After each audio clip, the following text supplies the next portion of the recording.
on coming back, Norman. I'll keep on knocking you!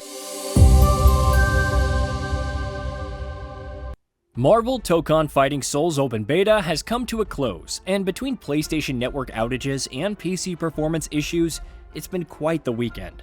Nevertheless, overall impressions are pretty positive, leading into its launch on August 6th for PS5 and PC. So what better way to delve into 15 more things that you should know about the 4v4 fighter before launch? Without further ado, let's start with ease of use ratings. We've talked about each fighter's unique playstyles, and suffice to say, mastering Star-Lord's elemental attacks is not as easy as simply pulling and swinging towards opponents as Spider-Man. That's where the ease of use rating comes in. The greater the number of stars, the easier a character is to play. Captain America is rated 5 stars, making him the easiest to start with, while Danger and Ghost Rider are rated 2 stars, making them the toughest to start with.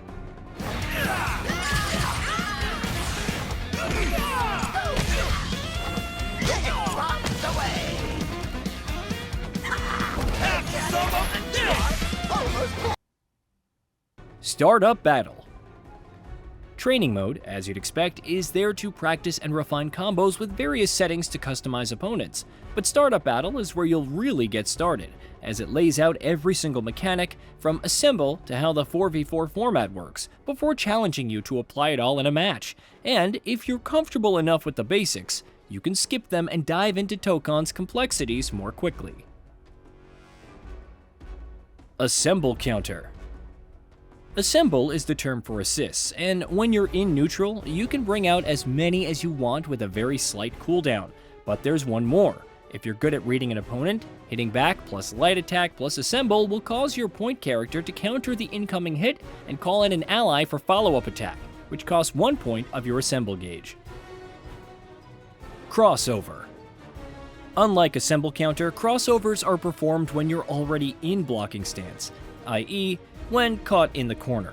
By hitting light attack plus assemble while guarding, you'll call in an ally to disrupt the opponent, which is great for interrupting any potential combos. This consumes 1 assemble gauge, but be careful, if your opponent hits light attack plus assemble at the right moment during your crossover, they can execute a crossover reflect, countering it and briefly stopping you from performing any assembles.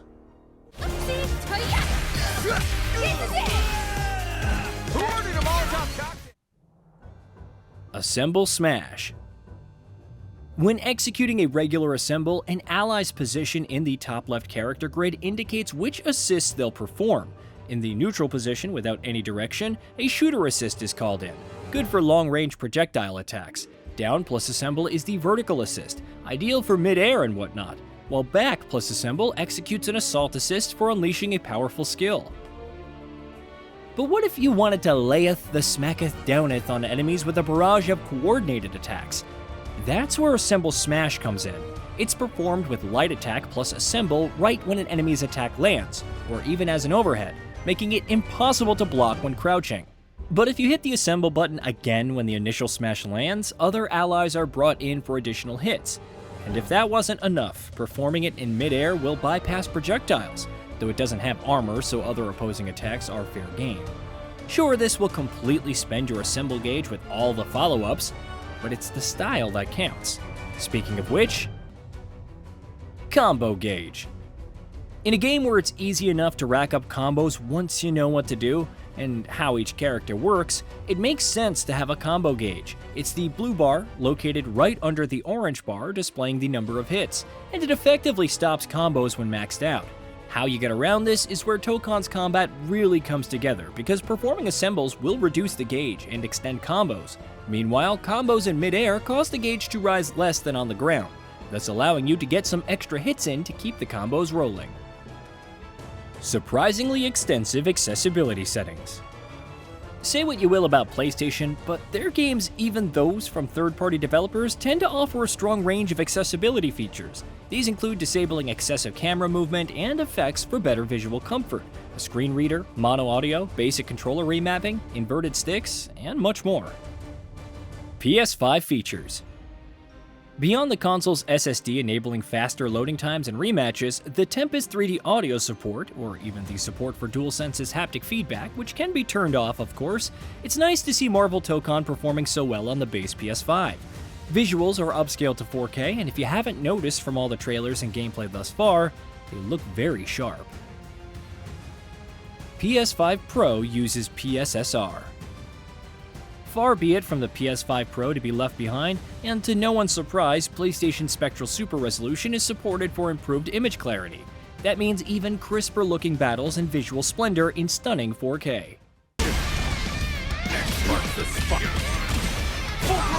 Friday, let's show him something special. Champion Buster, fully operational, sir. Eat next force. PC in 4K, but locked to 60 FPS. Marvel Tokon supports 4K on PC at ultra settings, but battles are locked to 60 FPS. Lest you think it's a detriment, this is actually common for many fighting games on the platform, whether it's Street Fighter 6 and Tekken 8 or Arc System's own Guilty Gear Strive. On the bright side, PC players can leverage haptic feedback on a DualSense wireless controller. Easy anti-cheat on PC. Now, the actual bad news. Easy anti-cheat is required to play on PC. This is a kernel-level anti-cheat solution, and even if you uninstall the game, it must be manually removed. 2XKO received a fair bit of flack for its own kernel-level Riot Vanguard, and though many other fighters can suffer from cheaters on PC due to the lack of anti-cheat, it's a tough pill to swallow. Full voice acting in 10 languages. Yeah, you win this time. But you haven't heard the last of...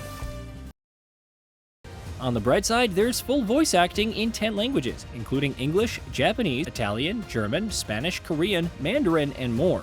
You also get support for 16 text languages, so if you want to play in Japanese or Korean with English subtitles, then go for it.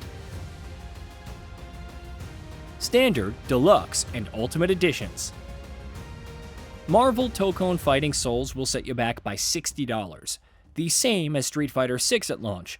Interestingly, that also applies to the Deluxe Edition, which includes the base game, Year 1 characters, and Stage Pass, Howard the Duck as a lobby avatar, and the adorable Cosmo as a lobby pet, all for $85. The Ultimate Edition retails for $100 and includes everything from the Deluxe Edition, along with an animated chromatic color unlock and 5 character outfits, including Classic Iron Man, Classic Captain America, and Spider-Man's Advanced Suit 2.0 from Insomniac's titles. Marvel's Wolverine Collaboration Costume. Was anyone else thinking how strange it was that Marvel Tokon and Insomniac's latest were releasing so close to one another? Both featuring Wolverine, and there was no sign of a crossover. Well, it turns out we were wrong. The Battle Reborn outfit from Marvel's Wolverine will be available on September 1st for all Tokon players for free. While Arc System Works admits that alternate outfits haven't really been its thing, there's a much greater emphasis on costume development as one of the ways that players can enjoy their favorite characters in new ways, per producer Takeshi Yamanaka. The team is looking to add a variety of costumes later on, so make your wildest guess about what those could be. The first DLC fighter. Unfortunately, we didn't learn which DLC characters would be joining the roster in Year 1 during San Diego Comic-Con, but lest we forget, that's kind of how Arc System Works has always handled reveals. One after another for maximum hype, and the first DLC character is certainly out of this world in more ways than one. Phoenix Cyclops. Arriving in fall of 2026, this is Scott Summers fused with the Phoenix Force, as last seen in the comics crossover Avengers vs. X-Men. Details remain to be revealed on his abilities, but the usual optic blasts and fiery Phoenix powers are to be expected. Hey, did you know that we at Gaming Bolt upload new videos every day? Stick around, drop a like, subscribe, and hit that bell. And let us know what kind of content you'd like to see in the future with a comment below.